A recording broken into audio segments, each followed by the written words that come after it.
নমস্কাৰ সকলোকে স্বাগতম জনাইছো মোৰ ইউটিউব চেনেলত। আজি মই আপোনালোকৰ সৈতে অসমৰ জনজাতীয় লোকসকলৰ অতি প্ৰিয় থলুৱা খাদ্য এটাৰ ৰেচিপি শ্বেয়াৰ কৰিবলৈ ওলাইছো। আৰু এই ডিশটো তেওঁলোকে কেতিয়া খায়, কেনেকৈ বনায়, মই সকলোখিনি আপোনালোকৰ সৈতে আজি শ্বেয়াৰ কৰিম। মই বনাই আপোনালোকক কৈ থাকিম। আপোনালোকে ভিডিঅ'টো শেষলৈকে চাই থাকিব।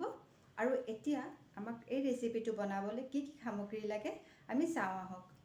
আজিৰ ৰেচিপিটোৰ নাম হৈছে বুট মগু তিয়ৰ সৈতে মুৰ্গী মাংসৰ জুতি। আৰু তাৰ বাবে এই ৰেচিপিটো বনাবলৈ আমাক লাগিব তিয়হ, পিঁয়াজ দুটা লৈছোঁ মই, কেঁচা জলকীয়া, নিমখ, আদা, বুট মগুখিনি মই ভালদৰে ধুই তিয়াই লৈছিলোঁ পানীত আৰু এতিয়া কোমলি গৈছে। আপোনালোকে দেখিছে ধুনীয়াকৈ কোমলি গৈছে।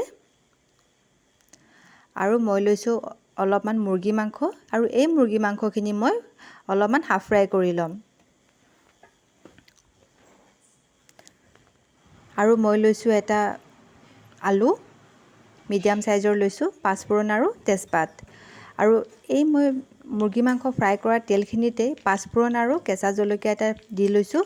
তেলখিনি মই বহুত বেছি গৰম হ'বলৈ দিয়া নাই, কাৰণ অলৰেডি ফ্ৰাইড তেলেই হয়, আৰু তাৰোপৰিও বেছিকৈ গৰম হ'লে তেলৰ গুণাগুণখিনি নোহোৱা হৈ যায়। সেইকাৰণে মই বেছিকৈ গৰম কৰা নাই। এতিয়া মই পিঁয়াজখিনি দি লৈছোঁ। পিঁয়াজখিনি অলপমান হালধীয়া হ'বলৈ দিম। আমাৰ হালধীয়া হৈছে পিঁয়াজখিনি। এতিয়া মই বুট মগুখিনি প্ৰথমে দি লৈছোঁ। গেছৰ ফ্লেমটো অলপ কমাই ৰাখিম, কাৰণ তেলৰ পৰিমাণটো কম আছে, পুৰি যাবও পাৰে। সেইকাৰণে কম জুইতে বনাব লাগিব।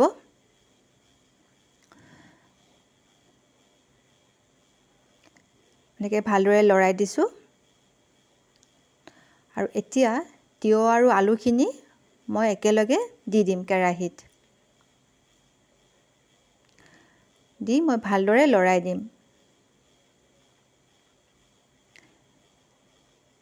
ভালদৰে লৰাই দিব এনেকৈ।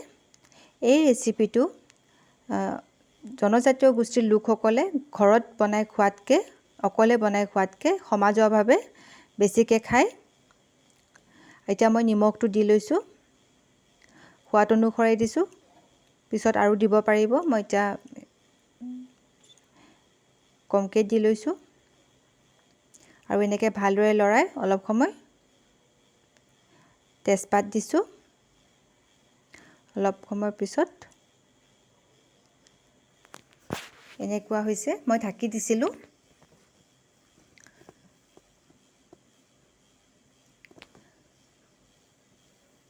এনেকৈ লৰাই দিব।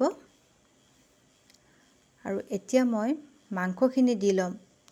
মই মাংসখিনি দেৰিকৈ এইটো কাৰণেই দিছোঁ, কাৰণ অলৰেডি মই ফ্ৰাই কৰি লৈছিলোঁ, হাফ ফ্ৰাই। আৰু সেইকাৰণে মই অলপমান পাচলিখিনি আমাৰ সিজি যোৱাৰ পাছত মই দিছোঁ। আৰু মই কেঁচা পিঁয়াজো অলপ দি দিছোঁ। এতিয়া কেঁচা পিঁয়াজ পিছত দিলে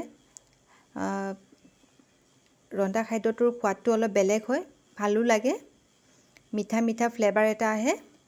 সেইকাৰণে মই পিছত দিছোঁ আধা পিঁয়াজ। আৰু এনেকৈ ভালদৰে লৰাই মই অলপ সময় ঢাকি থৈ দিম, মাজে মাজে লৰাই দিম। আৰু এতিয়া আমাৰ এনেকুৱা হৈছে, তিয়ঁহৰ পানীখিনি একেবাৰে শুকাই গৈছে। এতিয়া মই একাপ পানী দি দিম। একাপ পানী দি দিছোঁ।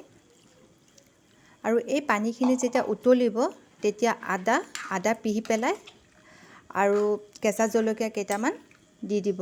মই তেনেকৈ দি দিম। এতিয়া উতলিলে মই দি দিম।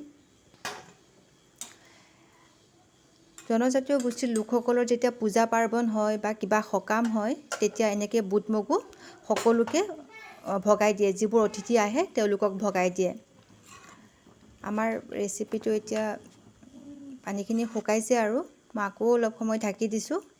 একেবাৰে শুকাই গৈছে, আমাৰ খাব পৰা হৈ গৈছে। মই গেছটো অফ কৰিম। আৰু মই এতিয়া অলপমান বাতি এটাত উলিয়াই ল'ম টেষ্ট কৰিবলৈ কেনেকুৱা হৈছে। এনেকৈ বুট মগু অতিথিক দিয়ে, আৰু তাৰে আধা বুট মগু তেওঁলোকে এই ফল মূলো দিয়ে, আৰু এই তিয়হ মাংস, মুৰ্গী মাংসৰ সৈতে তেওঁলোকে এনেকৈ বনাই ভাত খোৱাৰ আগতে খায় আৰু তেওঁলোকৰ থলুৱা পনীয়ৰ সৈতে খায়। যিহেতু মই নেখাওঁ, সেইকাৰণে মই এতিয়া ভাতৰ লগতে অলপমান টেষ্ট কৰিম। থলুৱা জনজাতিৰ এটি অতি জনপ্ৰিয় এবিধ হৈছে খাদ্য। তেওঁলোকৰ যিকোনো পূজা পাৰ্বণতে এই খাদ্যটো বনায়ে সকলোৱে ভাল পাই খায়, কাৰণ খাবলৈ এতিয়া কেনেকুৱা হৈছে চাওঁ। মইতো ভাতৰ লগতে খাইছোঁ। মইতো টেষ্ট কৰিলোঁ, খাবলৈ খুব ভাল হৈছে। আপোনালোকো ঘৰত এবাৰ ট্ৰাই কৰিব বনাবলৈ, একেবাৰে সহজ, আপোনালোকে দেখিলে। আৰু এনেকুৱা ধৰণৰ বিভিন্ন জনগোষ্ঠীৰ থলুৱা খাদ্যবোৰ মই মোৰ চেনেলত আপোনালোকৰ সৈতে শ্বেয়াৰ কৰি থাকিম, চাই থাকিব। আৰু যদি আপোনালোকে আজি মোৰ এই ৰেচিপিটো চাই ভাল পালে, তেতিয়াহ'লে মোৰ চেনেলটো ছাবস্ক্ৰাইব কৰি দিব, লাইক কৰিব আৰু শ্বেয়াৰো কৰিব পাৰে। ধন্যবাদ।